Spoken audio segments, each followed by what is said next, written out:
ঘুম থেকে ওঠার পর স্বপ্নের জগৎকে যেমন ঝাপসা মনে হয়, বাস্তবকে মনে হয় আসল সত্য। মৃত্যুর পর আপনার মনে হচ্ছে পুরো জীবনটাই যেন ছিল একটা স্বপ্ন, যা আপনি ঘুমন্ত অবস্থায় কাটিয়েছিলেন। ফেরেশতাদের সাথে অলৌকিক সব অভিজ্ঞতাগুলোর পর এখন আপনি ফিরে এসেছেন আপনার কবরে। আপনাকে মাটি দেয়া হয়ে গেছে। আপনি শুনতে পাচ্ছেন আপনার কাছের মানুষেরা দোয়া করছে, জিকির করছে, আপনাকে ছেড়ে যেতে চাচ্ছে না।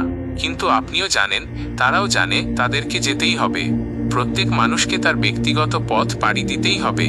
কবরস্থান থেকে প্রস্থান করা শেষ মানুষটির পদধ্বনি আপনার কানে পৌঁছায়। এরপর সব নিশ্চুপ। একটি মুহূর্ত পার হলো না, সারা দিন পার হয়ে গেল, বোঝা গেল না। কারণ এই জগতে সময়ের হিসাব মেলানো কষ্ট। হঠাৎ করেই আপনি অনুভব করলেন আপনার কবরটা ছোট হয়ে আসছে। মাটি আপনাকে চেপে ধরছে। চিৎকার করে ওঠার আগেই মাটি আপনাকে এমনভাবে চেপে ধরল, আপনার মনে হলো আপনার দেহের প্রতিটি অঙ্গ মিলেমিশে একাকার হয়ে গেছে। এরপরই আপনাকে মাটি ছেড়ে দিল। এটা কি কবরের আযাব ছিল? আপনি কি তাহলে শাস্তি পাওয়া মানুষদের দলে?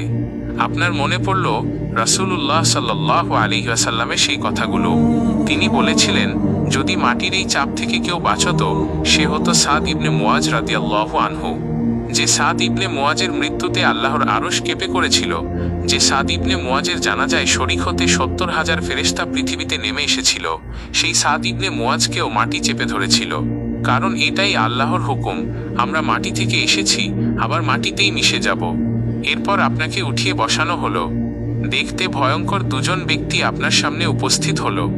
মুনকার আর নাকির কাউকে সান্ত্বনা দেয় না, তারা নম্রভাবে কথা বলে না। তাদের কর্তব্য একটাই, তারা আমাদের পরীক্ষা করবে। অজুহাত দেওয়ার কোনো সুযোগ নেই। তারা আপনাকে দেখে বলল, মান রব্বুকা, তোমার রব কে? তাদের চেহারা দেখে আপনি ভেবেছিলেন আপনার গলা দিয়ে হয়তো কোনো শব্দই বের হবে না। কিন্তু যেই আল্লাহকে সারা জীবন বিশ্বাস করেছেন, যেই আল্লাহর আদেশ পালন করার সাধ্যমতো চেষ্টা করেছেন, যেই আল্লাহর অমান্য করার পর তার কাছেই ক্ষমা চেয়ে মাথা নত করেছেন, সেই আল্লাহর পরিচয় জানতে চাওয়া পর আপনি কি করে চুপ থাকেন? আপনার ঠোঁট আর জিহ্বা যেন আপনার মস্তিষ্কের অপেক্ষা না করেই বলে উঠল, আমার রব আল্লাহ। এরপর তারা প্রশ্ন করল, ওয়ামা দিনুকা, তোমার দিন কোনটা? আপনি বললেন, আমার দিন ইসলাম। অবশেষে তারা জিজ্ঞেস করল, তোমার কাছে যাকে পাঠানো হয়েছিল তার ব্যাপারে তুমি কি বলো? তার নাম উচ্চারণ করতে গিয়ে আপনার মুখে হাসি ফুটে গেল। আপনি বললেন, তিনি হচ্ছেন আল্লাহর বান্দা, তার প্রেরিত রাসূল। আমি সাক্ষ্য দিচ্ছি আল্লাহ ছাড়া কোনো মাবুদ নেই এবং মুহাম্মদ সাল্লাল্লাহু আলাইহি ওয়াসাল্লাম তার বান্দা এবং তার রাসূল। সাথে সাথেই তারা বলে উঠল, সাদাকতা, তুমি সত্য বলেছ। এবং সাথে সাথে আপনার কবরটা প্রশস্ত হয়ে যেতে থাকে। দেখতে না দেখতেই আপনার কবরটি বিরাট আকৃতি ধারণ করে। এরপর আপনার সামনে একটি চিত্র তুলে ধরা হয়। এটা কি একটি ভিডিও, নাকি তার চেয়েও আধুনিক কোনো প্রযুক্তি, তা আপনার জানা নেই। সেটা নিয়ে ভাবারও সুযোগ নেই, কারণ আপনি হতভম্ব হয়ে দেখতে পেলেন সেখানে একটি ভয়ানক জায়গা দেখানো হচ্ছে, যেখানে চারিদিকে দাউ দাউ করে আগুন জ্বলছে এবং হিংস্র সব জীব কারো জন্য অপেক্ষা করছে। আপনাকে জানানো হলো এটাই আপনার গন্তব্য হয়ে যেত যদি আপনি আল্লাহর অমান্য করতেন, গাফেল হয়ে আপনার জীবন কাটিয়ে দিতেন। এরপর অন্যদিকে আরেকটি চিত্র তুলে ধরা হলো এবং এবার আপনি আপনার জীবনের সবচেয়ে সুন্দর দৃশ্য দেখতে পেলেন, যার দিকে তাকিয়ে মাসের পর মাস কাটিয়ে দেয়া যায়। আপনাকে বলা হলো এটাই হবে আপনার সর্বশেষ গন্তব্যস্থল। এটাই হলো জান্নাতের সেই ঘর, যার জন্য আল্লাহ আপনাকে সৃষ্টি করেছেন এবং যেখানে আপনি শীঘ্রই ফিরে যাবেন। এই মনোমুগ্ধকর দৃশ্য দেখতে দেখতে আপনার কবরের জীবন শুরু হয়।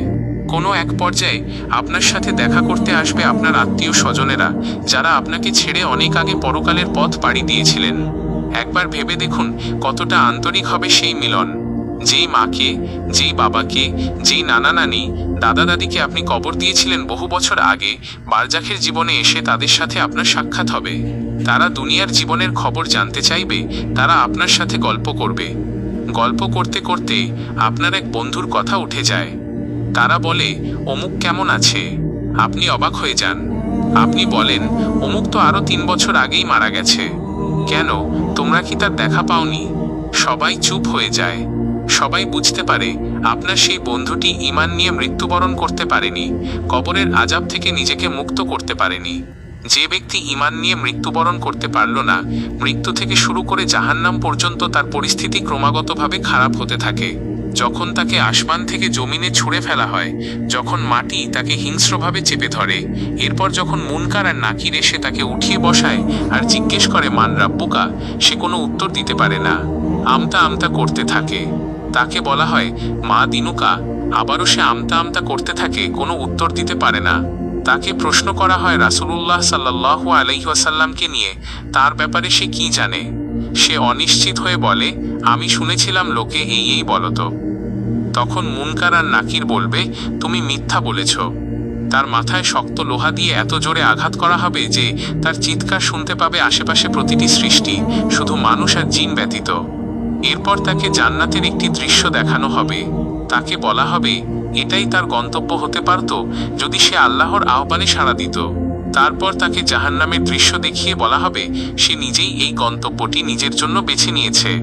জান্নাতে সে কি পেতে পারত আর জাহান্নামে তার জন্য কি অপেক্ষা করছে তা সরাসরি দেখার পর তার মনে এমন অকল্পনীয় অনুভূতি জন্ম নেয় যে আর কোনো শাস্তি না থাকলেও শুধু সেই অনুতাপটাই তার জন্য আযাব হিসেবে অসহনীয় হয়ে উঠত। সেই গন্তব্য আপনার হয়নি।